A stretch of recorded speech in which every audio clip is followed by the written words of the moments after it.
ಇಲ್ಲಿಯವರೆಗೆ ನೀವು ಸಾವಯವ ಕೃಷಿ ಬಗ್ಗೆ ಸಾಕಷ್ಟು ಕೇಳಿರಬಹುದು. ಆದರೆ ನೈಸರ್ಗಿಕ ಕೃಷಿಯಲ್ಲಿ ರೋಗಗಳು, ಕೀಟಬಾಧೆಗಳ ಹತೋಟಿ ಮಾಡೋದು ಹೇಗೆ ಎಂಬುದನ್ನು ನಾವಿವತ್ತು ಹೇಳ್ತೀವಿ ನೋಡಿ. ನೈಸರ್ಗಿಕ ಕೃಷಿಯು ಸಾವಯವ ಕೃಷಿಗಿಂತ ಭಿನ್ನವಾಗಿದ್ದು, ನೈಸರ್ಗಿಕ ಕೃಷಿಯಿಂದಾಗಿ ಸಾಕಷ್ಟು ರೈತರು ನೆಮ್ಮದಿ ಬದುಕು ಕಟ್ಟಿಕೊಂಡಿದ್ದಾರೆ. ಈ ನೈಸರ್ಗಿಕ ಕೃಷಿ ಪದ್ಧತಿಯಲ್ಲಿ ರೋಗ ನಿಯಂತ್ರಣ ಕುರಿತ ಸಂಪೂರ್ಣ ಮಾಹಿತಿ ಇಲ್ಲಿದೆ ನೋಡಿ. ಎಸ್ ವೀಕ್ಷಕರೇ, ನಾವು ಇಲ್ಲಿವರೆಗೂ ಯಶಸ್ಸಿನ ಹಾದಿಯಲ್ಲಿರುವಂಥ ರೈತರ ಬಗ್ಗೆ ಎಪಿಸೋಡ್ಗಳು ಮಾಡ್ಕೊಂಡು ಬರ್ತಾ ಇದ್ವಿ. ಆ ರೈತರು ಯಾವ ರೀತಿ ಆದಾಯ ತಂದ್ಕೊಳ್ತಿದ್ರು ಮತ್ತು ಅವ್ರ ಕೃಷಿ ಹೇಗೆ ಮಾಡ್ತಾ ಇದ್ವು ಅಂತ ಕೂಡ ನೋಡ್ಕೊಂಡು ಬರ್ತಾ ಇದ್ವಿ. ಇವತ್ತು ನಾವು ಮತ್ತೊಂದು ವಿಶೇಷತೆಯೊಂದಿಗೆ ಈ ರೈತ ಪ್ರಗತಿ ಕಾರ್ಯಕ್ರಮವನ್ನು ಪ್ರಾರಂಭಿಸ್ತಾ ಇದ್ದೀವಿ. ಇವತ್ತು ಕೀಟಬಾಧೆ ನಿವಾರಣೆ ಹೇಗೆ, ನೈಸರ್ಗಿಕ ಕೃಷಿ ಪದ್ಧತಿಯಲ್ಲಿ ಯಾವ ರೀತಿ ಕೀಟಬಾಧೆ ನಿವಾರಣೆಯನ್ನು ಮಾಡಬೇಕು, ಅದ್ರ ಕ್ರಮಗಳೇನು ಅನ್ನೋದ್ರ ಕುರಿತು ಇವತ್ತು ಮಾತಾಡ್ತಾ ಹೋಗೋಣ. ಎಸ್ ವೀಕ್ಷಕರೇ, ಪೆಸ್ಟಿಸೈಡ್ ಬಗ್ಗೆ ನಾವು ತಿಳ್ಕೊಳ್ತಾ ಹೋಗೋಣ. ರೈತ ಪ್ರಗತಿ ವಿಶೇಷ ಕಾರ್ಯಕ್ರಮದಲ್ಲಿ ಆ ಕುರಿತು ಮಾತಾಡ್ತಾ ಹೋಗೋಣ. ಈ ಬಗ್ಗೆ ನಮ್ಮ ಸಂಪೂರ್ಣವಾಗಿ ತಿಳಿಸ್ಕೊಡೋಕ್ಕೆ ನಮ್ಮ ನೈಸರ್ಗಿಕ ಕೃಷಿ ಪದ್ಧತಿಯ ತಜ್ಞರಾದಂಥ ಪ್ರಸನ್ನ ಮೂರ್ತಿ ಹಾಗೂ ರೈತರಾದಂತಹ ಕೆಂಚಪ್ಪ ಅವರು ಇದ್ದಾರೆ. ಅವ್ರನ್ನೂ ಕೂಡ ಈಗ ಅವರಿಬ್ಬರು ಕೂಡ ಮಾತಾಡ್ತಾ ಇದ್ರ ಬಗ್ಗೆ ತಿಳಿಸ್ಕೊಡ್ತಾ ಹೋಗ್ತಾರೆ. ಬನ್ನಿ ನೋಡೋಣ. ನಮಸ್ಕಾರ ಸ್ನೇಹಿತರೆ, ಇವತ್ತಿನ ದಿವಸ ಅತಿ ವಿಶೇಷವಾಗಿ ನಾವು ನೈಸರ್ಗಿಕ ಕೃಷಿಯಲ್ಲಿ, ಶೂನ್ಯ ಬಂಡವಾಳ ನೈಸರ್ಗಿಕ ಕೃಷಿಯಲ್ಲಿ ಯಾವ ರೀತಿ ನಾವು ನಮ್ಮಲ್ಲೇ ಸಿಗುವಂಥ ಪದಾರ್ಥದಲ್ಲಿ ರೋಗ ಬಾಧೆಗಳನ್ನ ನಿವಾರಣೆ ಮಾಡೋದು, ಕೀಟ ಬಾಧೆಗಳನ್ನ, ಹುಳು ಬಾಧೆಗಳನ್ನ ಹೇಗೆ ನಿವಾರಣೆ ಮಾಡೋದು ಅನ್ನೋದನ್ನು ನಾವಿವತ್ತು ತಿಳ್ಕೊಳ್ಳೋಣ. ಈವರೆಗೂ ನಾವು ಮಾಡ್ಕೊಂಬಂದಿರುವಂಥ ರಾಸಾಯನಿಕ ಕೃಷಿ ಮತ್ತು ಇತರೆ ಕೃಷಿ ಪದ್ಧತಿಗಳಿಂದ ಏನು ಮಾಡಿದ್ದೀವಿ ಅಂದರೆ, ಭೂಮಿಯಲ್ಲಿ ಸಾವಯವ ಪದಾರ್ಥ ಇಲ್ಲದೇ ಮೊದಲನೇದು ಮಾಡಿದ್ದೀವಿ. ಎರಡನೇದು, ಅತಿ ಹೆಚ್ಚು ರಾಸಾಯನಿಕ ಉಪಯೋಗಿಸಿ ಅದರೊಳಗಿರೋಂಥ ಜೀವಾಣುಗಳು, ರೋಗ ನಿರೋಧಕ ಶಕ್ತಿ ಮತ್ತು ಇತರೆ ಸರ್ವ ಗುಣವನ್ನು, ಮಣ್ಣಿನ ಮೂಲ ಗುಣವನ್ನೇ ನಾವು ಕಳೆದು ಅದನ್ನು ಬರ್ಡ್ ಮಾಡಿಟ್ಟಿದ್ದೀವಿ. ಹಾಗಾಗಿ ನೀವು ನಾನು ನೈಸರ್ಗಿಕ ಕೃಷಿ ಮಾಡ್ತೀನಿ, ಸುಭಾಷ್ ಪಾಳೇಕರ್ ಅವ್ರ ಕೃಷಿ ಮಾಡ್ತೀನಿ, ಈ ರೀತಿ ಮಾಡ್ತಾಯಿದ್ದೀನಿ, ಆದರೂ ನನಗೆ ರೋಗ ಬಾಧೆ ಬರ್ತಾಯಿದೆ ಅನ್ನೋದು ಒಂದು ಖಂಡಿತವಾಗ್ಲೂ ತೋರ್ಪಡುತ್ತೆ. ಇದಕ್ಕೆ ಮುಖ್ಯವಾದ ಕಾರಣ ಯಾಕೆ ಅಂದರೆ, ನಾವು ನೈಸರ್ಗಿಕ ಕೃಷಿಯನ್ನು ಶುರು ಮಾಡಿದ ತಕ್ಷಣ ನಾವು ಜೀವಾಮೃತ ಕೊಡೋಕ್ಕೆ ಶುರು ಮಾಡ್ತೀವಿ, ಘನ ಜೀವಾಮೃತ ಶುರು ಮಾಡ್ತೀವಿ, ಅಂತರ ಬೆಳೆಗಳು ಶುರು ಮಾಡ್ತೀವಿ, ಎಲ್ಲ ಸರಿ. ಆದರೆ ಭೂಮಿಯ ಫಲವತ್ತತೆಯನ್ನು ನಾವು ದಿನೇ ದಿನೇ ಹೆಚ್ಚು ಮಾಡ್ಕೊಂಡು ಹೋಗ್ತಾ ಇರ್ತೀವಿ. ಮೊದಲನೇದಾಗಿ ನಾವು ನೈಸರ್ಗಿಕ ಕೃಷಿಯಲ್ಲಿ ಏನು ಗಮನಿಸ್ಕೊಂಡು ಹೋಗ್ತಾ ಇರ್ತೀವಿ ಅಂದರೆ, ನಮ್ಮ ಬೆಳೆಗೆ ರೋಗ ಬಾಧೆ ಕಡಿಮೆ ಆಗಬೇಕು, ರೋಗ ಬರ್ಧನೆ ಇರದೆ ಅಂತ ಅಲ್ಲ. ಎರಡನೇದಾಗಿ ನಮ್ಮ ಫಸಲು ಯಾವುದೇ ಕಾರಣಕ್ಕೂ ಕಡಿಮೆ ಆಗಬಾರ್ದು. ಇವೆರಡು ನಿಟ್ಟಿನಲ್ಲಿ ನಾವು ಕೆಲಸ ಮಾಡ್ತಾ ಇರೋದ್ರಿಂದ ಏನಾಗುತ್ತೆ ಅಂದರೆ, ನಾವು ಈ ರೋಗ ಬಾಧೆಗಳನ್ನೆಲ್ಲ ಗಮನಿಸ್ಕೊಂಡು ಹೋಗ್ತಾ ಇರ್ತೀವಿ. ಇಂಥ ಸಮಯದಲ್ಲಿ ನಮ್ಮಲ್ಲೇ ಸಿಗೋವಂಥ ಪದಾರ್ಥಗಳನ್ನ ಉಪಯೋಗಿಸ್ಕೊಂಡು ನಾವು ಈ ರೋಗ ನಿರೋಧಕ ಶಕ್ತಿನ ಹೇಗೆ ವೃದ್ಧಿ ಮಾಡೋದು, ಹೇಗೆ ಈ ಕೀಟ ಹುಳು ಬಾಧೆಗಳನ್ನ ನಿವಾರಣೆ ಮಾಡೋದು ಅನ್ನೋದನ್ನು ತಿಳ್ಕೊಳ್ಳೋಣ. ಆದರೆ ಇದಕ್ಕೂ ಮುಂಚೆ ನಾವೇನು ತಿಳ್ಕೊಬೇಕಾಗಿದೆ ಅಂದರೆ, ಬಲಿಷ್ಠ ತಾಯಿ ಅಂದರೆ ಬಲಿಷ್ಠ ಮಗು. ಇಲ್ಲಿ ಬಲಿಷ್ಠ ತಾಯಿ ಅಂದರೆ ಮಣ್ಣು, ನಮ್ಮ ಭೂಮಿ ತಾಯಿ ಮಣ್ಣು. ಅವಳು ಯಾವಾಗ ಬಲಿಷ್ಠ ಆಗ್ತಾಳೆ, ಯಾವಾಗ ಅವಳಲ್ಲಿ ಪೋಷಕಾಂಶ ಸಂಪದ್ಭರಿತವಾಗುತ್ತೆ, ನಾವು ನಿರಂತರವಾಗಿ ಉಪಯೋಗಿಸಿದಂಥ ಜೀವಾಮೃತ, ಘನಜೀವಾಮೃತ ಇವುಗಳಿಂದ ಉಪಯೋಗಿಸುವಂಥ ಹುಳಿ ಮಜ್ಜಿಗೆಯಿಂದ ಅಲ್ಲಿ ರೋಗ ನಿರೋಧಕ ಶಕ್ತಿಯನ್ನು ಕೊಡುವಂಥ ಜೀವಾಣುಗಳು, ಶಿಲೀಂಧ್ರಗಳು ಮತ್ತು ಇತರೆ ಎಲ್ಲ ಅಲ್ಲಿ ಉತ್ಪತ್ತಿಯಾಗಿ ಯಥೇಚ್ಛವಾಗಿ ಆಗೋದಿಲ್ಲವೋ ಅಲ್ಲಿ ತನಕ ನಮ್ಮ ಗಿಡಗಳಲ್ಲಿ ಏನಾಗುತ್ತೆ, ಸಣ್ಣ ಪುಟ್ಟ ರೋಗ ಬಾಧೆಗಳು ಕಾಣಿಸ್ಕೊತಾ ಇರ್ತವೆ. ಸೊ ಹಾಗಾಗಿ ಇದರ ಮೂಲವಾಗಿ ನಾವು 3 ಅಸ್ತ್ರಗಳನ್ನ ತಯಾರಿಸ್ಕೊತೀವಿ. ಮೊದಲನೇ ಅಸ್ತ್ರ ನೀಮಾಸ್ತ್ರ. ಯಾವ ಈ ಬೇವಿನ ಎಲೆ ಇದೆಯೋ, ಈ ಬೇವಿನ ಸೊಪ್ಪನ್ನು ಉಪಯೋಗಿಸ್ಕೊಂಡು ನಾವು ಮೊದಲನೇದಾಗಿ ನೀಮಾಸ್ತ್ರನ ತಯಾರಿಸ್ಕೊತೀವಿ. ನೀಮಾಸ್ತ್ರ ಅಂದರೆ ಬೇವಿನ ಅಸ್ತ್ರ. ಈ ನೀಮಾಸ್ತ್ರ ತಯಾರಿಸೋದಕ್ಕೆ ನಾವು ಮೊದಲನೇದಾಗಿ 5 kg ಈ ಒಂದು ಬೇವಿನ ಸೊಪ್ಪನ್ನು ತೊಗೊಂಡು ಇದನ್ನು ಚೆನ್ನಾಗಿ ಜಜ್ಜಬೇಕು, ಚೂರ್ಣ ಮಾಡಬೇಕು. ಸಣ್ಣದಾಗಿ ಮೊದಲನೇದಾಗಿ ಏನು ಮಾಡ್ತೀರ ನೀವು, ಸಣ್ಣದಾಗಿ ಇದನ್ನು ಚೂರು ಮಾಡ್ಕೊತೀರ, ಅದಾದ ನಂತರ ಜಜ್ಜುತ್ತೀರ. ಒಳಕಲ್ಲಲ್ಲಿ ರುಬ್ಬಿದ್ರು ಚಂದನೆ ಇನ್ನು. ಯಾಕೆಂದರೆ ತುಂಬ ಜನ ನಮಗೇನು ಮಾಡ್ತಾರೆ ಅಂದರೆ, ಇದನ್ನು ಕತ್ತರಿಸ್ತೀವಿ ಹಾಕ್ಬಿಡ್ತೀವಿ ಸರ್ ಅಂತಾರೆ. ಆದರೆ ನಮ್ಮಲ್ಲಿ ಇರೋಂಥ ಸಂಪೂರ್ಣ ಒಂದು ಇದರ ಅಂಶಗಳು, ರೋಗ ನಿರೋಧಕ ಅಂಶಗಳು ಏನಿದ್ದಾವೆ ಅದು ನಮಗೆ ಪೂರ್ಣವಾಗಿ ಅಲ್ಲಿ ಕರಗಿ ನಮಗೆ ಸಿಗೋದಿಲ್ಲ. ಹಾಗಾಗಿ ಏನು ಮಾಡಬೇಕು ಅಂದರೆ, ನೀವು ಚೂರ್ಣ ಮಾಡೋಕೆ. ಇಲ್ಲಾಂದ್ರೆ ಏನಾಗುತ್ತೆ ಅಂದರೆ, ನಾವು ನಿಮಗೆ 5 kg ಹೇಳಿದ್ರೆ ಇನ್ನೂ 5 kg 2 ಮಂಗ್ರಿ ತರಬೇಕಾದ್ರೆ ನೀವು ಆ 2 ಮಂಗ್ರಿ ತಂದು ಚೂರ್ಣ ಮಾಡಿ ಕತ್ತರಿಸಾಕಬೇಕಾಗುತ್ತೆ. ನೀವು ಯಾವಾಗ ರುಬ್ಬಿಡ್ತೀರೋ ಹೇಳಿರೋ ರೀತಿ ಒಂದು 5 kg ನಮಗೆ ಸಾಕಾಗುತ್ತೆ. ಈ 5 kg ರುಬ್ಬಿಟ್ಟು ನೀವು ಒಂದು ಡ್ರಮ್ಗೆ ಹಾಕಂತೀರ, ಒಂದು 200 ಲೀಟ್ರ್ ಡ್ರಮ್ಗೆ. ಅದಕ್ಕೆ 20 ಲೀಟ್ರು ಗಂಜು ಒಯ್ತೀರ. ಅದಕ್ಕೆ 2 kg ಸಗಣಿನ ಕದರ್ಬಿಟ್ಟು ಅದನ್ನೇನು ಮಾಡ್ತೀರ, ಚೆನ್ನಾಗಿ ಕಲಿಸ್ಬಿಟ್ಟು ಅದನ್ನು ಮುಚ್ಚಿಟ್ಬಿಡಿ. ಮುಚ್ಚಿಟ್ಬಿಟ್ಟು ಏನು ಮಾಡ್ತಾರೆ, ದಿನಕ್ಕೆ 2 ಸಲ 3 ಸಲ ಕದರ್ಬಿಟ್ಟು ಮಾರನೇ ದಿವಸ ಅದನ್ನು ತೆಗೆದು ಸೋಸಿ ಏನು ಮಾಡ್ತೀವಿ ನೇರವಾಗಿ ಗಿಡಕ್ಕೆ ಸಿಂಪಡಣೆ ಮಾಡಿಬಿಡೋದು. 200 ಲೀಟ್ರ್ ನೀರು ಬೆರೆಸಿರ್ತೀವಿ, ತುಂಬಿರ್ತದೆ. ಅದನ್ನು ಮತ್ತೆ ನೀವು ಅದನ್ನು ಗಾಢತೆಯನ್ನು ಕಮ್ಮಿ ಮಾಡೋಷ್ಟು ಅವಶ್ಯಕತೆ ಇಲ್ಲ. ಯಾಕೆಂದರೆ 200 ಲೀಟ್ರ್ ನೀರು ಬೆರೆಸಿ ನಾವು ಆಗಲೇ ತಯಾರಿಸಿರ್ತೀವಿ. ಅದನ್ನು ಮಾಡೋದ್ರಿಂದ ನೀವು ನೇರವಾಗಿ ಮಾಡೋದ್ರಿಂದ ಸಣ್ಣ ಸಣ್ಣ ಕೀಟಗಳು, ಈ ಕಪ್ಪೇನು, ಹಸಿರು ಏನೆಲ್ಲ ಸಣ್ಣವೇನು ಬರ್ತವೆ, ಈ ಮೈಟ್ಸ್, ಇವನ್ನು ನಾವು ಸುಲಭವಾಗಿ ನಿವಾರಣೆ ಮಾಡೋದಕ್ಕೆ ಈ ಬೇವಿನ ಕಷಾಯ ಅಥವಾ ಬೇವಿನ ಅಸ್ತ್ರ ಇದು ಸಾಕಾಗುತ್ತೆ. ಇದಾದ ನಂತರ ಏನಾಗುತ್ತೆ ಅಂದರೆ ನಮ್ಮ ಕೆಂಪಣ್ಣವರು ಇವರೆಲ್ಲರೂ ಈ ಸಾಧಾರಣ ರೈತರುಗಳು ನೋಡೋವಂಥದ್ದು ಒಂದು ಏನು ಸಮಸ್ಯೆ ಇದೆ ಅಂದರೆ ಅದು ಮುಂದುವರೆದ ಭಾಗ. ಈ ಟ್ರಿಪ್ಸು ಇವು ಬೇರೆ ಬೇರೆ ಏನು ಬರ್ತವೆ, ಹುಳು, ಕೊಂಡ್ಲಿ ಹುಳು, ಸೆಮಿ ಲೂಪರ್ಸ್ ಅಂತೆಲ್ಲ ಏನಂತೀವಿ, ಇವೆಲ್ಲ ಬಂದಾಗ ಏನಾಗುತ್ತೆ ಕಾಯಿ ಕೊರಕಗಳು ಬರ್ತವೆ, ಕಾಂಡ ಕೊರಕಗಳು ಬರ್ತವೆ, ಎಲೆ ಕೊರಕ, ಪ್ರತಿಯೊಂದು ಕೊರಕಗಳು ಈ ಹೂವು ತಿನ್ನೋವಂಥವು ಪ್ರತಿಯೊಂದು ಬರೋದಕ್ಕೆ ನಾವು ಏನು ಮಾಡಬೇಕು ಅಂದರೆ ನಿವಾರಣೆ ಮಾಡೋದು ಯಾವ ರೀತಿ ಮುಂದಿನ ಹಂತಕ್ಕೆ ಹೋಗಬೇಕಾಗುತ್ತೆ.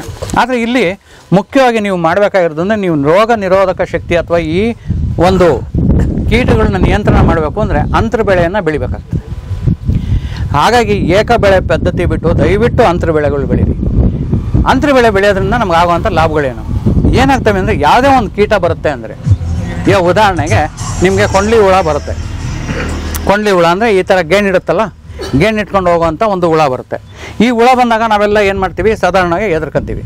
ಆದರೆ ನೀವು ಯಾವಾಗ ಅಲ್ಲಿ ಬೇರೆ ಒಂದು ಅಂತರ ಬೆಳೆಗಳನ್ನ ಬೆಳೆದಿರ್ತೀರೋ ಅದನ್ನು ತತ್ತಿಗಳನ್ನ ಭಕ್ಷಣೆ ಮಾಡೋವಂಥವು, ಅದನ್ನು ಮೊಟ್ಟೆಗಳನ್ನ ಭಕ್ಷಣೆ ಮಾಡೋವಂಥವು, ಅದು ಬರೋಕ್ಕೆ ಮುಂಚೆನೇ ಅದನ್ನು ನಾಶ ಮಾಡೋವಂಥವು ಆ ಕೀಟಗಳು ಈ ಅಂತರ ಬೆಳೆಗಳಲ್ಲಿ ಬರ್ತವೆ. ಮತ್ತು ಭಕ್ಷಕ ಕೀಟಗಳು ಅದರಲ್ಲಿ ಬರ್ತವೆ.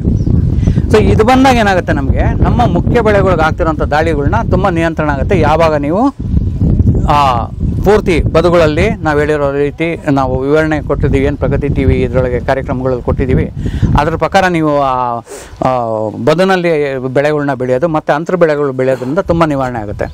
ಎರಡನೇದಾಗಿ ನಾನು ಹೇಳಿದಾಗೆ ಅದು ಮುಂದುವರೆದ ಭಾಗವಾಗಿ ಏನು ಮಾಡ್ತೀವಿ, ಇದಕ್ಕಿಂತ ತೀಕ್ಷ್ಣವಾದ್ದು ಯಾವುದು, ಅಗ್ನಿ ಅಸ್ತ್ರ. ಈ ಅಗ್ನಿ ಅಸ್ತ್ರಕ್ಕೆ ನಾವು ಮಾಡೋದು ಅಂದರೆ 2 kg ತಂಬಾಕು. ಇದು ಆದಷ್ಟು ನೀವು ಹೋದಾಗ ಅಂಗಡಿಲಿ ಏನು ಮಾಡಿ ಅಂದರೆ ತುಂಬ ಚೆನ್ನಾಗಿ ಈ ತಂಬಾಕು ಏನು ಬಾಯಿಗೆ ಹಾಕೊಂಡು ಜಗಿತಾರಲ್ಲ ಅಂಥದ್ದು ಬೇಡ್ರೆ ದುಬಾರಿ ಇರುತ್ತೆ, ಇದರೊಳಗೆ ಪುಡಿನೂ ಸಿಗುತ್ತೆ, ವ್ಯರ್ಥ ಆಗಿರುತ್ತೆ. ಈ ರೀತಿ ಪೂರ್ಣವಾಗಿ ನಿಮ್ಗೆ ಏನಾಗುತ್ತೆ, ಈ ಥರ ಎಲ್ದಿರೋದು ಇದರೊಳಗೆ ಪುಡಿಯಾಗಿರೋವು ಅಂಥವು ಸಿಗುತ್ತೆ, ಅದು ತುಂಬ ಕಮ್ಮಿ ಬೆಲೆಗೆ ಸಿಗುತ್ತೆ. ಅಂಥದ್ದು 2 kg ತಂಬಾಕು. ಆಮೇಲೆ ಅದ್ರ ಜೊತೆಗೆ ಅರ್ಧ kg ನಾಟಿ ಬೆಳ್ಳುಳ್ಳಿ, ಇದನ್ನು ಚೆನ್ನಾಗಿ ಚೂರ್ಣ ಮಾಡಬೇಕು. ಆ ತಂಬಾಕನ್ನು ಸಣ್ಣದಾಗಿ ಕತ್ತರಿಸಿ ಅದನ್ನು ಚೆನ್ನಾಗಿ ಚೂರ್ಣ ಮಾಡಬೇಕು, ಪುಡಿ ಮಾಡಬೇಕು. ಈ ಬೆಳ್ಳುಳ್ಳಿ, ನಾಟಿ ಬೆಳ್ಳುಳ್ಳಿ ಅರ್ಧ kg. ಅದಾದ ನಂತರ ಈ ನಾಟಿ ತುಂಬ ತೀಕ್ಷ್ಣವಾದ ಖಾರ ಇರಬೇಕು. ಇಂಥ ಹಸಿಮೆಣಸಿನ್ಕಾಯಿನ ಅರ್ಧ kg ತೊಗೊಂಡು ಏನು ಮಾಡ್ತೀರಾ, ನೀವೆಲ್ಲದನ್ನು ಇವು ಮೂರನ್ನು ಚೆನ್ನಾಗಿ ಅರಿತೀರ. 20 ಲೀಟ್ರು ಗಂಜಲ ಹಾಕಂತೀರ, ಮತ್ತು ಅದಕ್ಕೆ 2 kg ಬೇವಿನ ತಪ್ಪಲು ಹಾಕಂತೀರ, 2 kg ಸಗಣಿ ಹಾಕಂತೀರ. ಅದಾಕಿ ಮತ್ತು ಇವನ್ನ ಮಾಡ್ತೀರಾ. ಇವಾಗ ಒಂದು ಸಮಸ್ಯೆ ಆಗುತ್ತೆ. ಯಾವ ರೀತಿ ಆಗುತ್ತೆ ಸಮಸ್ಯೆ ಅಂತ ಅಂದರೆ, ನಮಗೆ ರೋಗ ಬಾಧೆ ಬಂದ ನಂತರ ನಾವು ತುರಂತ ತಯಾರಾಗ್ತೀವಿ. ನಾವು ಕೃಷಿಕರು ಮೊದಲೆಲ್ಲ ಏನು ಮಾಡ್ತಾಯಿದ್ವಿ, ನಾವು ಬೆಳೆಯೋಂಥ ಬೆಳೆಗೆ ಬೇಕಾದಂಥ ಪರಿಕರಗಳನ್ನೆಲ್ಲ ಮುಂಚೆನೇ ತಯಾರಿಸಿಟ್ಕೊತಿದ್ವಿ. ಆದರೆ ಈ ಆಧುನಿಕ ಯುಗದಲ್ಲಿ ಏನಾಗಿದೆ ಅಂದರೆ, ನಾವು ಅದು ಬಂದ ಮೇಲೆ ಹುಡ್ಕೊಂಡು ಓಡೋವಂಥ ಒಂದು ಅಭ್ಯಾಸ ಹೆಚ್ಚಿದೆ. ಹಾಗಾಗಿ ಏನು ಮಾಡ್ತೀರಾ ನೀವು, ನಮ್ಮ ಕೈಲಿ ತಯಾರು ಮಾಡೋಕ್ಕಾಗತ್ತೆ ಅಂದರೆ ಇದನ್ನು ಇವು ಮೂರನ್ನು ಚೆನ್ನಾಗಿ ಚೂರ್ಣ ಮಾಡಿಕ್ಕಿ ಗಂಜಲದಲ್ಲಿ ಹಾಕಿ ಸಗಣಿ ಇದನ್ನೆಲ್ಲ ಕದ್ರಬಿಟ್ಟು 20 ಲೀಟ್ರ್ ಗಂಜಲಲ್ಲಿ ಹಾಕಿ ಮುಚ್ಚಿಟ್ಬಿಟ್ರೆ ಆಗೋಯ್ತು. ದಿನಕ್ಕೆ ಒಂದು 2-3 ಸಲ ತಿರುವಿ ಒಂದು 3-4 ದಿವಸ ಮುಚ್ಚಿಟ್ಬಿಡಿ, ಒಂದು 40 ದಿವಸ ಅವು ತೆಗೆದು ತಿರುಗಿಬಿಟ್ಟಿಟ್ರೆ ಆಗೋಯ್ತು. ಅದು ಪೂರ್ಣ ಅದರ ರಸಗಳು ಅದರೊಳಗೆ ಬಿಟ್ಕೊಳ್ಳುತ್ತೆ. ಆದರೆ ನಾವು ಅವಸರ ಮಾಡೋದ್ರಿಂದ ಏನಾಗುತ್ತೆ, ಇವು ಮೂರನ್ನು ಹಾಕಿ ಗಂಜಲದ ಜೊತೆ ಅದನ್ನು ಕುದಿಸ್ಬೇಕು. ಬೆಂಕಿ ಇಟ್ಬಿಟ್ಟು ಏನು ಮಾಡ್ತೀರಾ, ಕುದಿಸ್ತೀರಾ. ಕುದಿಸ್ದಾಗ ಏನು ಮಾಡಬೇಕು, ಇದು 3 ಕುದಿ ಬರಬೇಕು. ಎಷ್ಟು ಬರಬೇಕು, 3 ಕುದಿ. ಮೇಲೆ ಬಂತು ಉಕ್ಕಬೇಕು, ಮೇಲಿಂದ ಅರಿಯೋಕ್ಕೆ ಬರಬೇಕು, ಅಷ್ಟಂಗೆ. ಹಂಗಂತ ಏನು ಮಾಡಿ ಅಂದರೆ, ನೀವು ಈ 20 ಲೀಟ್ರು ಗಂಜಲಕ್ಕೋಸ್ಕರ ನೀವು 50-100 ಲೀಟ್ರದ್ದು ಪಾತ್ರೆ ಇಟ್ಕೊಂಬಿಡ್ಬೇಡಿ. ಅದು ಎಷ್ಟಾಗುತ್ತೋ ಅದಕ್ಕಿಂತ ಸ್ವಲ್ಪ ಜಾಸ್ತಿ ಯಾಕೆ ಇಟ್ಕೊಳ್ಳಿ. ಯಾಕೆಂದರೆ ಉಕ್ಕು ಬರೋದಕ್ಕೆ ಅಂತ ಕೆಲವು ಜನ ತುಂಬ ಏನು ತಪ್ಪು ಮಾಡ್ತಾರೆ, ದೊಡ್ಡದು ಇಟ್ಬಿಡ್ತಾರೆ, ಉಕ್ಕೇ ಬರಲಿಲ್ಲ ಅಂತ ಪೂರ್ತಿ ಒಣಗೋಗೋ ತನಕ ಉಕ್ಸ್ತಾ ಇರ್ತಾರೆ. ಇದು ಸಣ್ಣ ಪುಟ್ಟ ತಪ್ಪುಗಳಾಗೋದು. ನಾನು ಇವನ್ನ ನೋಡಿರೋದ್ರಿಂದ ನಾನು ತಮ್ಗೆ ಹೇಳೋಕ್ಕೆ ಇಷ್ಟಪಡ್ತೀನಿ. ಸೊ ನೀವು ಹಾಕಿರೋವಂಥ ಗಂಜಲ ಒಂದು ಸ್ವಲ್ಪ ಹೆಚ್ಚಿಗೆ ಇರೋವಂಥ ಒಂದು ಪಾತ್ರೆ, ಇವನ್ನೆಲ್ಲ ಬೆರೆಸಿ ಹಾಕಿರೋವಂಥ ಪಾತ್ರೆಯಲ್ಲಿ ಕುದಿಸಿ ಅದನ್ನು 3 ಕುದಿ. ಮೇಲೆ ಉಕ್ಕು ಬರುತ್ತೆ, ಕಮ್ಮಿ ಮಾಡಿ, ಬೆಂಕಿನ ಇಳಿಯುತ್ತೆ. ತಿರ್ಗಾ ಸ್ವಲ್ಪ ನಿಧಾನಕ್ಕೆ ಜಾಸ್ತಿ ಮಾಡಿ, ಉಕ್ಕಕ್ಕೆ ಬರುತ್ತೆ, ಕಮ್ಮಿ ಮಾಡಿ, ಇಳಿಯುತ್ತೆ. ಅದಾದ ನಂತರ ಏನು ಮಾಡ್ತೀರಾ, ತಿರ್ಗಾ 3ನೇ ಸಲ ಇದು ಉಕ್ಕು ಬರೋಕ್ಕೆ ಬಿಡಿ, ಕಮ್ಮಿ ಎತ್ಬಿಡಿ ಬೆಂಕಿನ. ನಿಧಾನಕ್ಕೆ ಅದು ಕುದ್ದು ಏನಾಗ್ಬಿಡುತ್ತೆ, ಬೆಂಕಿನ ತೆಗೆದುಬಿಟ್ಟಿರ್ತೀರ, ಅದು ಒಂದು ಕಡೆ ಅದು ಇದಾಗುತ್ತೆ. ಆ ಬೆಂಕಿಯಿಂದ ಎತ್ಬಿಟ್ಟು ಏನು ಮಾಡಿ, ಹೊರಗಡೆ ತಣ್ಣಗಿರೋ ಜಾಗದಲ್ಲಿ ಅದನ್ನು ಒಂದು ಮುಚ್ಚಳ ಮುಚ್ಚಿಬಿಟ್ಟು ಇಟ್ಬಿಡಿ. ಇದನ್ನು 48 ಗಂಟೆ ನೀವು ಆರಕ್ಕೆ ಬಿಡಬೇಕು. ಆರಕ್ಕೆ ಅಂದರೆ ತಣ್ಣಗೆ ಬಿಡಬೇಕು. ಒಂದು ದಿನಕ್ಕೆ 2-3 ಸಲ ಹಿಂಗೆ ತಿರುವ್ರಿ, ಮುಚ್ಚಿಟ್ಬಿಡಿ. ಮುಚ್ಚಿಟ್ಟಾಗ 2 ದಿವಸಗಳಷ್ಟೊಂಗೆ ಅದು ಪೂರ್ಣ ತಣ್ಣಗಾಗುತ್ತೆ. ಅದನ್ನು ತೊಗೊಂಡು ನೀವೇನು ಮಾಡ್ತೀರಾ, ತೀಕ್ಷ್ಣತೆ ಬಗ್ಗೆ ಸಣ್ಣ ಹುಳುಗಳಿದ್ದಾವೆ ಅಂದರೆ 100 ಲೀಟ್ರ್ ನೀರಿಗೆ 3 ಲೀಟ್ರ್ ಉಪಯೋಗಿಸ್ಕೊಂತೀರ ಈ ಅಗ್ನಿಅಸ್ತ್ರನ. ಎಷ್ಟು? 100 ಲೀಟ್ರಿಗೆ 3 ಲೀಟ್ರ್ ಉಪಯೋಗಿಸ್ಕೊಂತೀರ. ಇನ್ನೂ ತೀಕ್ಷ್ಣವಾಗಿದೆ ಅಂದರೆ ಏನು ಮಾಡ್ತೀರಾ ಅಂದರೆ 100 ಲೀಟ್ರಿಗೆ 5 ಲೀಟ್ರು ಅಗ್ನಿಅಸ್ತ್ರನ ಬೆರೆಸ್ಕೊಂಡು 100 ಲೀಟ್ರ್ ನೀರಿಗೆ 5 ಲೀಟ್ರ್ ಅಗ್ನಿಅಸ್ತ್ರ ಬೆರ್ಕೊಂಡು ಸಿಂಪಡಣೆ ಮಾಡೋದು. ಆದರೆ ತುಂಬ ಜನ ಏನು ಮಾಡ್ತಾರೆ, ಸಿಂಪಡಣೆ ಮಾಡಿದ ತಕ್ಷಣ ಬೆಳಗ್ಗೆ ಹೋಗ್ಲಿಲ್ವೇ ಇದು ಮಾಡ್ತೀರಾ. ಆ ತಪ್ಪುಗಳನ್ನ ದಯವಿಟ್ಟು ಮಾಡಬೇಡಿ. ನೀವು ಸಿಂಪಡಣೆ ಮಾಡಬೇಕು, ತಿರ್ಗಾ 4-5 ದಿವಸ ನಂತರ ಒಂದು ಮಾಡಬೇಕು, ಅಥವಾ 8 ದಿವಸ. ಏನಾಗುತ್ತೆ, ಸಾಧಾರಣ ಈ ಸಣ್ಣ ಹುಳುಗಳೆಲ್ಲ ಏನಾಗ್ತವೆ, ಅವು ನಿರ್ನಾಮ ಆಗ್ಬಿಡ್ತವೆ. ಆದರೆ 8 ದಿವಸದಲ್ಲಿ ಮತ್ತೆ ಅದು ಹೊಸ ಒಂದು ತಳಿ ಉತ್ಪಾದನೆ, ಹೊಸ ಒಂದು ಜನ್ರೇಷನ್ ಅಂತ ಏನಂತೀವಿ, ಅವು ಶುರುವಾಗ್ಬಿಡ್ತವೆ. ಸೊ ಆಗಷ್ಟಂಗೆ ಏನು ಮಾಡ್ತಾರೆ, ನೀವು 8 ದಿವಸ ಅಂತರಕ್ಕೆ ಒಂದೊಂದು ಸಿಂಪಡಣೆ ಮಾಡಿದ್ರೆ 2 ತುಂಬ ಸಲ ಸಾಕಾಗುತ್ತೆ. ಇಲ್ಲ ತೀರ ಬೇಕು ಅಂದರೆ ಒಂದು 3 ಸಲ ಸಿಂಪಡಣೆ ಒಂದು 8 ದಿವಸ ಅಂತರದಲ್ಲಿ ಮಾಡಿದ್ರೆ ಇವೆಲ್ಲ ಪೂರ್ಣ ನಿಯಂತ್ರಣ ಆಗುತ್ತೆ. ಸ್ನೇಹಿತರೆ, ಇದಾದ ನಂತರ ನಾವು ಬ್ರಹ್ಮಾಸ್ತ್ರ ಅಂತ ಉಪಯೋಗಿಸ್ಕೊಂತೀವಿ.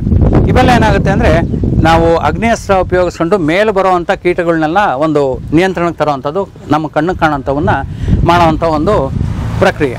ಆದರೆ ಈ ಬ್ರಹ್ಮಾಸ್ತ್ರ ಅಂತ ನಾವು ಉಪಯೋಗಿಸೋದೇನು ಅಂದರೆ, ಕಾಂಡದೊಳಗೆ ಕರ್ಕೊಂಡು ಹೋಗ್ಬಿಟ್ಟಿರುತ್ತೆ. ಕಾಯಿ ಒಳಗೆ ಕೊರೆದು ಬಿಟ್ಟಿರುತ್ತೆ, ಕಾಯಿ ಒಳಗೆ ಹೋಗಿ ಸೇರ್ಕೊಂಡ್ಬಿಟ್ಟಿರ್ತವೆ. ಸೊ ಈ ರೀತಿ ಏನಾಗುತ್ತೆ, ಕರ್ಕೊಂಡು ಒಳಗಡೆ ಹೋಗಿರೋಂಥವನ್ನ ನಾವು ಆಚೆ ಎಳಿಬೇಕು ಅಂತಂದಾಗ ನಾವು ಬ್ರಹ್ಮಾಸ್ತ್ರ, ಅಗ್ನಿಅಸ್ತ್ರನೂ ಸ್ವಲ್ಪ ತೀಕ್ಷ್ಣವಾಗಿ, ಅಂದರೆ ಏನು ನಿಮಗೆ 100 ಲೀಟ್ರಿಗೆ 5 ಲೀಟ್ರ್ ಹೇಳೋದು 8 ಲೀಟ್ರ್ ತನಕ ಹಾಕೊಂಡು ಹೊಡಿಬೋದು. ಆದರೆ ಎಳೆ ಗಿಡ ಇದ್ದಾಗ, ಎಳೆ ಇದನ್ನು ಆದಾಗ ತುಂಬ ಹಸಿರು ಅಥವಾ ಎಳಸಾಗಿದೆ ಅಂದಾಗ ಗಿಡಗಳು ಏನಾಗುತ್ತೆ ಅಂದರೆ, ಅಂಥ ಸಮಯದಲ್ಲಿ ಅದರ ತೀಕ್ಷ್ಣತೆ ಜಾಸ್ತಿ ಆಗುತ್ತೆ, ಗಿಡ ಸುಟ್ಟೋಗೋಷ್ಟು ಇದಿರುತ್ತೆ.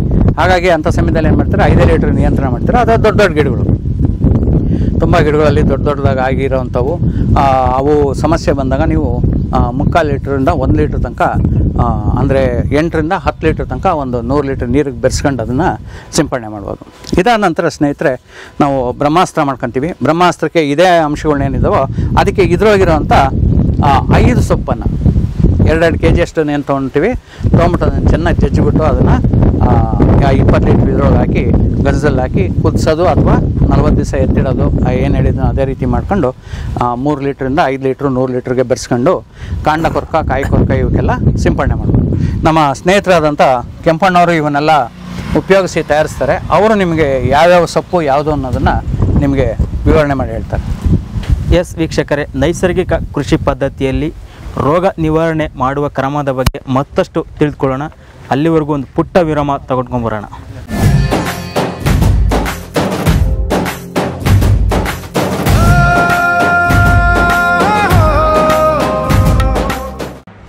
ನಿಮ್ಮ ವಾರ್ಡ್ನಲ್ಲಿವೆಯೇ ಗಂಭೀರ ಸಮಸ್ಯೆಗಳು? ಎಷ್ಟೇ ಬಾರಿ ಮನವಿ ಮಾಡಿದ್ರೂ ಬಗೆಹರಿದಿಲ್ವಾ? ಸಮಸ್ಯೆಗಳ ಬಗ್ಗೆ ಯಾರಿಗೆ ತಿಳಿಸಬೇಕು ಅಂತ ಗೊತ್ತಾಗ್ತಿಲ್ವಾ? ನಿಮ್ಮ ವಾರ್ಡಿನ ಸಮಸ್ಯೆಗಳನ್ನು ನಮ್ಮೊಂದಿಗೆ ಹಂಚಿಕೊಳ್ಳಿ. ನಿಮ್ಮ ಪ್ರಶ್ನೆಗಳನ್ನು ಪ್ರಗತಿ ಟಿವಿಯ ವಾಟ್ಸ್ಆಪ್ ನಂಬರ್ಗೆ ಮೆಸೇಜ್ ಮಾಡಿ ಅಥವಾ ಕರೆ ಮಾಡಿ. ಪ್ರಗತಿ ಟಿವಿ, ಅಂದು ಇಂದು ಎಂದೆಂದು ನಿಮ್ಮೊಂದಿಗೆ. ಪ್ರತಿದಿನ ಫುಲ್ ಆನ್ ಮನರಂಜನೆ. ಪ್ರತಿ ಸೋಮವಾರ ಗಲಿಬಿಲಿ ಸಾಂಗು. ಚಿನ್ನದ ಬಿಡುನೆ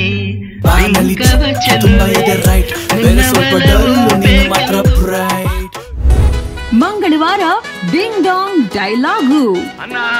ಒಂದ್ 6 ಮುದ್ದೆ ಕೊಡೋಣ. 6 ಮುದ್ದೆನಾ? ನೀವು ಭೂತೈನ ಉಂಬಿಸ್ತಾರ? ಯಾಕೆ ಆಕಾಯ? ಫಿಲ್ಮಿ ಮಸಾಲಾ ಬುಧವಾರ. ಗುರುವಾರದಂದು ಉಲ್ಟಾ ಪಲ್ಟಾ. ಶುಕ್ರವಾರದಂದು ಕನ್ನಡ ಮಾಧ್ಯಮಕ್ಕೆ ಸೇರಿ. ಕನ್ನಡ ನಾಡು ಚಂದ, ಕನ್ನಡ ಭಾಷೆ ಅಂದ, ಕನ್ನಡ ಜನ ಚಂದ, ನಮ್ಮ ಪ್ರಗತಿ ವಾಹಿನಿ ಪ್ರೋಗ್ರಾಮ್ ಚಂದ. ಕಾಗಕ್ಕ ಗೂಬಕ್ಕನ ಕತೆ ಕೇಳೋಣ ಶನಿವಾರದಂದು. ಡೌಟ್ಗೆ ಬರ್ತಾ ಇರೋದು, ನಾನು ನಿನ್ನೆ ಎತ್ತಿಕ್ಕಿದ್ದು ನೇಳೆಣ್ಣು ತಕೊಂಬಂದು ನನ್ನ ಮಗ ಮಾರ್ತಾವನೆ, ಈಗ ಅವನ್ನೆಲ್ಲರ ಸಿಗ್ಬೇಕು, ಚಚ್ಚ ಚೆಡ್ದು ಬಿಡ್ತೀನಿ. ಇಲ್ಲ ಮೇಡಮ್, ನಮ್ದಕ್ಕೆ ಅದೇ ರೇಟು 60 ರೂಪಾಯಿ 1/4 kg. ಭಾನುವಾರದಂದು ಜಂಗಮ ಸಂಗಮ. ಟೆನ್ಷನ್ ಬಿಟ್ಟು ಬಿಡಿ, ನಮ್ಮ ಜೊತೆ ಆಟ ಆಡಿ. ನೇರ ಪ್ರಸಾರ ಜಸ್ಟ್ ಮಾತಲ್ಲಿ ಪ್ರತಿದಿನ ಸಂಜೆ 5:30ಕ್ಕೆ.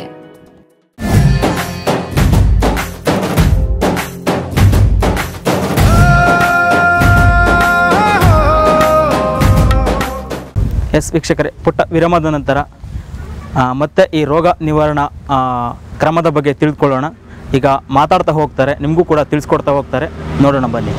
ನಮಸ್ಕಾರ, ನನ್ನ ಹೆಸರು ಕೆಂಚಪ್ಪನವರು. ಬೇವಿನ ಸೊಪ್ಪು 2 kg, ಪರಂಗಿ ಎಲೆ 2 kg,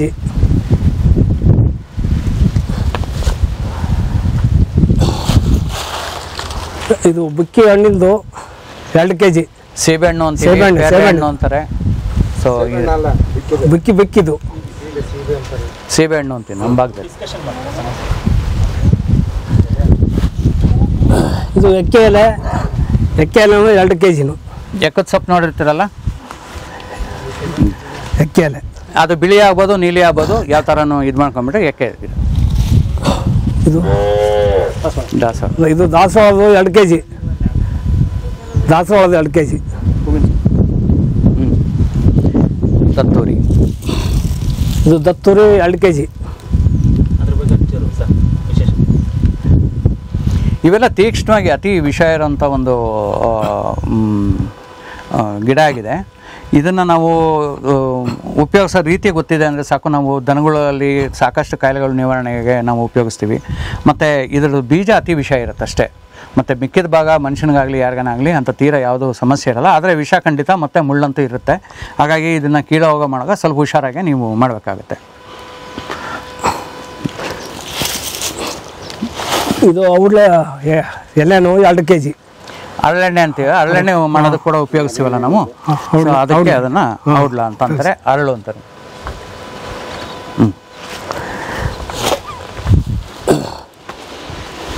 ಇದು 2 kg. ತಂಗಡಿ ಸೊಪ್ಪು, ತಂಗಟಿ ಸೊಪ್ಪು 2 kg. ತಂಗಡಿ ಅಂತಂತಾರೆ ನನ್ನ ಭಾಗದಲ್ಲಿ. ಇದನ್ನು ಕೂಡ ಇದು ಮಾಡುತ್ತೆ. ಇದರಲ್ಲಿ ಸೀಮೆ ತಂಗಡಿ ಬರುತ್ತೆ, ಅದನ್ನು ಕೂಡ ನೀವು ಉಪಯೋಗಿಸ್ಕೊಬೋದು. ಇದು ಸಾಧಾರಣ ರಸ್ತೆ ಬದಿಗಳಲ್ಲಿ ಹಾಕಿರ್ತಾರೆ, ಅದನ್ನು ಕೂಡ ನೀವು ಸೊಪ್ಪನ್ನು ತೊಗೊಂಡು ಉಪಯೋಗಿಸ್ಕೊಬೋದು. ಇದು ಗೊಬ್ಬರದ ಗಿಡನೂ 2 kg. ಇದು ಅತಿ ಉತ್ಕೃಷ್ಟ. ನೀವು ಈ ಗೊಬ್ಬರದ ಗಿಡ ಅಂತ ಏನಂತೀವಿ, ಇದು ಗ್ಲಿರ್ಸಿಡಿಯಾ. ಈ ಗ್ಲಿರ್ಸಿಡಿಯಾ ಗೊಬ್ಬರದ ಗಿಡ ಸೀಮಾಂಗಿ ಅಂತ ಅಂತೀವಿ. ಇದನ್ನು ನಾನು ನಿಮಗೆ ವಿವರಣೆ ಕೊಟ್ಟಿದ್ದೆ. ನಾವು ತೋಟಗಳಲ್ಲಿ, ಹಣ್ಣಿನ ತೋಟಗಳಲ್ಲಿ, ಅಡಿಕೆ ತೆಂಗಿನ ತೋಟಗಳಲ್ಲೆಲ್ಲ ಇದನ್ನು ಸಾರ್ವಜನಿಕ ಸ್ಥಿರೀಕರಿಸೋಕ್ಕೆ 4 ಗಿಡದ ಮಧ್ಯೆ ಏನು ಹಾಕಬೇಕು ಅಂತ ಹೇಳಿದ್ದೀವೋ ಈ ಒಂದು ಗೊಬ್ಬರದ ಗಿಡ ಅಥವಾ ಗ್ಲಿರ್ಸಿಡಿಯಾ, ಇದ್ರದ್ದು ಕೂಡ 2 kg ಅಷ್ಟು ಸೊಪ್ಪು. ಇದು ಹೊಂಗೆ ಸೊಪ್ಪನು 2 kg.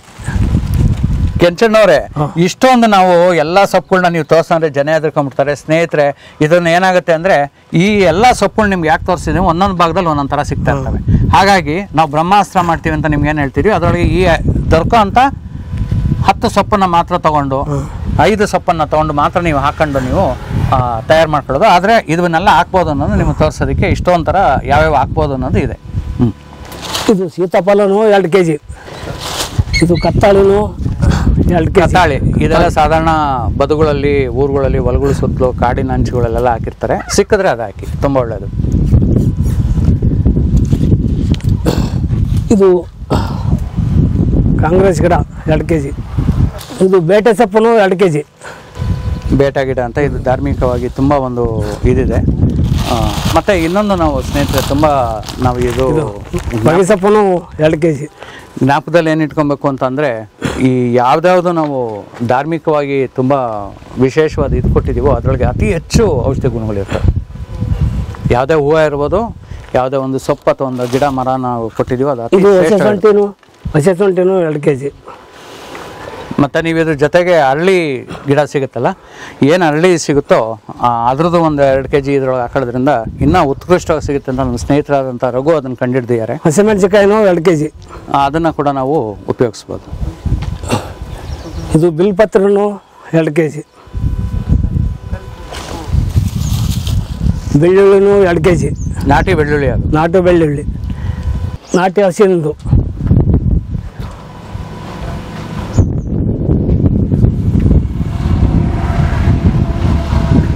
ಇದು ಗಂಜು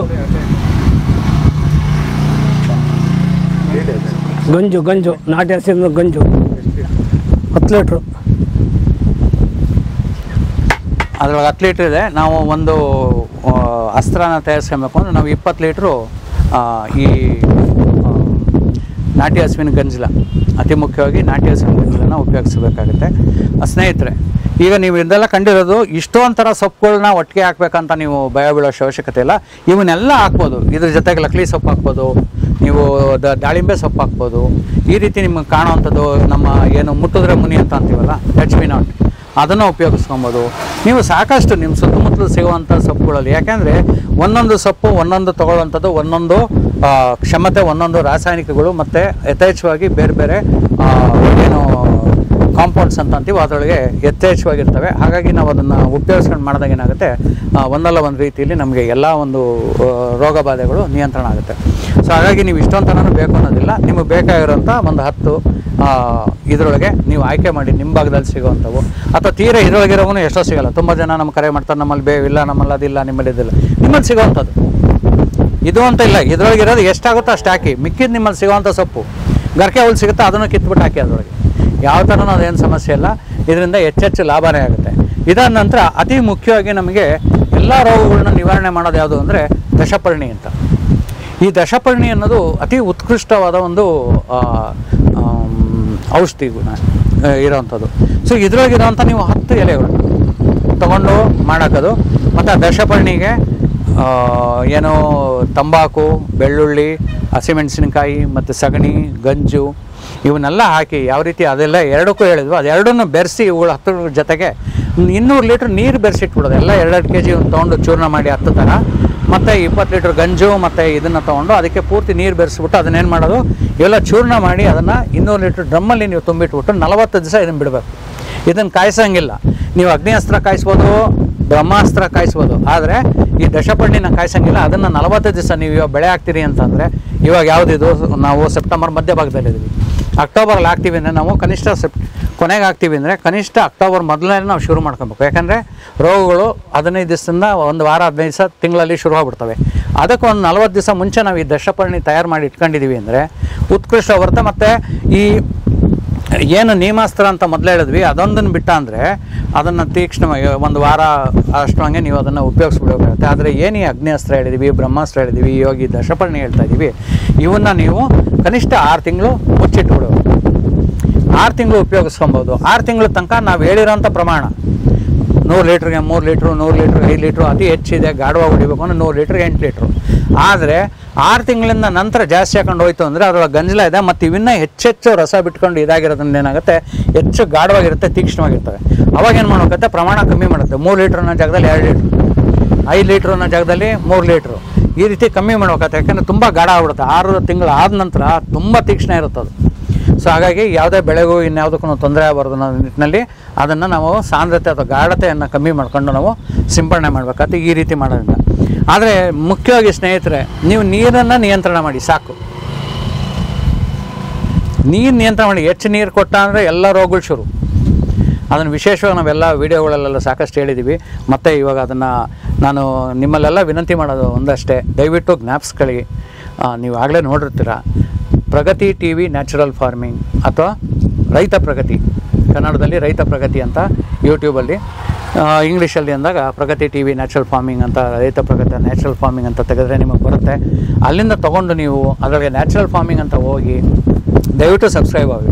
ಆ ಚಾನಲ್ಗೆ ಯಾವುದೂ ಥರ ದುಡ್ಡಿರೋಲ್ಲ ನಿಮಗೆ. ಯಾಕೆಂದರೆ ನಿಮಗೆ ಯಾವುದೇ ನಾವು ಈ ರೀತಿ ಕಾರ್ಯಕ್ರಮ ಮಾಡಿದರೆ ತುರಂತ ನಿಮಗೆ ಬರುತ್ತೆ. ನೀವೆಲ್ಲೂ ಹುಡ್ಕೋಷ್ಟಿರಲ್ಲ. ನಿಮಗೆ ಸಬ್ಸ್ಕ್ರೈಬ್ ಆಗಿದ್ರೆ ನಿಮಗೆ ತುರಂತ ಅದರಲ್ಲಿ ಬರುತ್ತೆ. ನೀವು ದಿನನಿತ್ಯ ನಿಮಗೆ ಬರ್ತಿರೋಂಥ ಹೊಸ ಹೊಸ ವಿಷಯಗಳು ನೈಸರ್ಗಿಕ ಕೃಷಿ ಬಗ್ಗೆ ನಿಮಗೆ ನೇರವಾಗಿ ಸಿಗುತ್ತೆ ಇದರೊಳಗೆ. ಹಾಗಾಗಿ ಪದೇ ಪದೇ ನೋಡಿ, ಮನನ ಮಾಡ್ಕೊಳ್ಳಿ, ಬರೆದಿಟ್ಕೊಳ್ಳಿ, ನೀವು ಉಪಯೋಗಿಸ್ಕೊಳ್ಳಿ. ಹಂಗೂ ತೊಂದರೆ ಇದೆಯಾ, ನನ್ನ ಸಂಖ್ಯೆ ಸ್ಕ್ರೀನ್ ಮೇಲೆ ಬರ್ತಾನೆ ಇರ್ತದೆ. ನೀವು ಅದನ್ನು ಮಾಡಿ ನನಗೆ ಕರೆ ಮಾಡಿ. ದಯವಿಟ್ಟು ಒಂದೇ ಒಂದು ಪದೇ ಪದೇ ನೋಡಿ, ಚೆನ್ನಾಗಿ ಅರ್ಥ ಮಾಡ್ಕೊಂಡಿರೋ ತನಕ ದಯವಿಟ್ಟು ಕರೆ ಮಾಡಬೇಡಿ. ಯಾಕೆಂದರೆ ಸುಮ್ಮನೆ ಏನೋ ಒಂಚೂರು ನೋಡಿದ್ದೀವಿ, ನಾವು ನೋಡಿರೋದು ಇಲ್ಲಿ ಬುಡ, ನಾವು ಕೇಳೋದು ಬೆಟ್ಟದ ಮೇಲೆ, ಇದು ಆ ಕೆಲಸ ಆಗಲ್ಲ ಅಲ್ಲಿ. ದಯವಿಟ್ಟು ಸಂಪೂರ್ಣವಾಗಿ ತಿಳ್ಕೊಳ್ಳಿ. ಯಾಕೆಂದರೆ ನಿಮ್ಮ ಗುರು ನೀವಾಗಬೇಕಾಗಿದೆ. ನಾನು ಗುರುಗಳಿಂದ ಕಲಿತು ಅದನ್ನು ನಿಮಗೆ ತಲುಪಿಸ್ತಾ ಇದ್ದೀನಿ. ನಿಮ್ಮ ಗುರುಗಳು ನೀವಾದಾಗ ಏನಾಗುತ್ತೆ, ತುಂಬ ಯಶಸ್ಸಾಗುತ್ತೆ. ನಾವು ಈ ಕಾರ್ಯಕ್ರಮ ಇವತ್ತಿನ ದಿವಸ ಏನು ನೋಡಿದ್ವಿ, ನಮ್ಮ ಸ್ನೇಹಿತರುಗಳು, ಕುನ್ಬೇವಿನ ಸ್ನೇಹಿತರುಗಳೆಲ್ಲ ಮಾಡಿರೋದು ಅವರೇ ಗುರುಗಳಾಗ್ಬಿಟ್ಟಿದ್ದಾರೆ. ಹಾಗಾಗಿ ಕಾರ್ಯಕ್ರಮ ಮಾಡಿ ನಾವೇ ಮಾಡ್ತೀವಿ ಅಂತ ಬಂದು ನಿಂತು ಇವತ್ತೆಲ್ಲ ಅವರು ಮಾಡಿಕೊಟ್ಟಿರೋದು ನೋಡ್ದ ಅಂದರೆ ನಿಮ್ಗೆ ಆಶ್ಚರ್ಯ ಆಗುತ್ತೆ. ಅವರೇ ಗುರು ಆಗಿದ್ದಾರೆ. ತೀರಾ ಸಮಸ್ಯೆ ಬಂದಾಗ ಹೌದು ಅವ್ರಿಗಿಂತ ಒಬ್ಬರು ಮೇಲಿದ್ದಾರೆ ಅಂದ್ಬಿಟ್ಟು ನಮ್ಗೆ ಯಾವುದೋ ಒಂದು ಸಣ್ಣ ಪುಟ್ಟ ಕರೆ ಬರ್ತವೆ. ಇಲ್ಲಾಂದರೆ ನಮಗೆ ಕರೆಗಳೇ ಬರ್ತಿಲ್ಲ ಈ ಕಡೆಯಿಂದ. ತುಂಬ ಚೆನ್ನಾಗಿ ಮಾಡ್ತಾ ಇದ್ದಾರೆ ಗುರುಗಳು. ಹೆಂಗೆ ಮಾಡಿದ್ವಿ, ಇಷ್ಟು ಚೆನ್ನಾಗಿ ಬಂದಿದೆ, ಅಷ್ಟು ಚೆನ್ನಾಗಿ ಬಂದಿದೆ, ಅಷ್ಟು ದುಡ್ಡು ಬಂತು, ಇಷ್ಟು ದುಡ್ಡು ಬಂತು, ನನಗೆ ತುಂಬ ಚೆನ್ನಾಗಿದೆ, ಇಷ್ಟೇ ನಮಗೆ ಬರೋದು. ನಮಗೆ ಬೇಕಾಗಿರೋದು ರೈತರಿಂದ ಅದೇ. ಸೊ ಹಾಗಾಗಿ ರಾಸಾಯನಿಕ ಮುಕ್ತ ಕೃಷಿ ಮಾಡಿ, ರಾಸಾಯನಿಕ ಮುಕ್ತ ಆಹಾರ ತಿನ್ನಿ, ರೋಗ ಮುಕ್ತ ಜೀವನ ನಡೆಸಿ ಅಂತ ಹೇಳ್ತಾ, ರೈತನು ಸಾಲ ಮುಕ್ತವಾಗಿ ಸ್ವಾವಲಂಬಿಯಾಗಿ ಇಡೀ ದೇಶದ ಅನ್ನದಾತ ಯಾವ ರೀತಿ ಮೊದಲಿಂದ ಇದ್ನೋ, ದೇಶದ ಬೆನ್ನೆಲುಬಾಗಿ ದೇಶದ ಬೆಳಕಾಗಿದ್ನೋ ಮತ್ತೆ ಅದಾಗಬೇಕು ಅಂತ ನಾವು ಆಶಿಸ್ತಾ. ಇಷ್ಟೊತ್ತು ನಾವು ನೈಸರ್ಗಿಕ ಕೃಷಿ ಪದ್ಧತಿಯಲ್ಲಿ ರೋಗ ನಿಯಂತ್ರಣ ಕುರಿತು ನೋಡಿದ್ವಿ. ಈಗ ಗಿಡ ಮರಗಳನ್ನು ಕಾಡುವ ಶಿಲೀಂಧ್ರಗಳ ಹತೋಟಿ ಹೇಗೆ ಗೊತ್ತಾ? ಈ ಕುರಿತು ಮಾಹಿತಿಯನ್ನ ಡೆಮೋ ಮೂಲಕ ತಿಳಿದುಕೊಳ್ಳೋಣ ಬನ್ನಿ. ಅಂದರೆ ಯಾವುದು ಗಾಳಿಯ ಸಹಿತ ಬದುಕ್ತಾವೋ ಅವೆಲ್ಲ ಏನಾಗ್ತವೆ, ನಿರ್ನಾಮ ಆಗ್ತವೆ, ಆಮ್ಲಜನಕ ಸಹಿತ ಬದುಕುವಂಥವು. ಅಲ್ಲೇನಾಗುತ್ತೆ ಅಂದರೆ ರೋಗಾಣುಗಳು ಹೆಚ್ಚಾಗಿ ತಗೊಂಡು ಹೋಗುತ್ತೆ, ಅಂದರೆ ಪ್ಯಾಥೋಜನ್ಸ್ ಅಂತ ಅಂತೀವಿ. ಈ ಪ್ಯಾಥೋಜನ್ಸ್ ಏನು ಮಾಡ್ತವೆ ಅಂದರೆ ಅತಿ ಮುಖ್ಯವಾಗಿ ಈ ಬೇರುಗಳ ಮೇಲೆ ದಾಳಿ ಮಾಡಿ, ಅಂಥ ಸಮಯದಲ್ಲಿ ನೀವು ಬೇರುಗಳನ್ನ ಡಾಕ್ ಮಾಡ್ತವೆ, ದಾಳಿ ಮಾಡ್ತವೆ, ಅದ್ರ ಮೇಲೆ ಛೇದ ಮಾಡ್ತವೆ, ರಂಧ್ರ ಮಾಡ್ತವೆ. ರಂಧ್ರ ಮಾಡಿ ಪ್ರವೇಶ ಮಾಡಿ ಏನು ಮಾಡ್ತವೆ, ಗಿಡಗಳಿಗೆ ಮೇಲಿನ ತನಕ ಬಂದು ನಿಮಗೆ ಸಮಸ್ಯೆಗಳಾಗೋದು. ಬೂದು ರೋಗ, ಹಳದಿ ರೋಗ, ಗರಿ ಸುಟ್ಟೋಗೋ ರೋಗ, ಸನ್ಸ್ಪಾಟ್ಸ್ ಅಂತ ಅಂತೀವಿ, ಬೆಂಕಿ ರೋಗ, ಈ ರೀತಿ ಕಾಂಡ ಇಡೀ ಮುಂಡಿ ರೋಗ, ಕ್ರೌನ್ ರಾಟ್ ಅಂತ ಅಂತೀವಿ, ಬಡ್ ರಾಟ್ ಅಂತ ಅಂತೀವಿ, ಕಾಯಿ ಕೊಳೆಯೋ ರೋಗ, ಇವನ್ನೆಲ್ಲ ಆಗೋವಂಥದ್ದನ್ನೆಲ್ಲ ನಾವು ನೋಡ್ತಾ ಇರ್ತೀವಿ. ಇದೆಲ್ಲ ಆಗೋದು ಅತಿ ಮುಖ್ಯವಾಗಿ ಶಿಲೀಂಧ್ರಗಳು.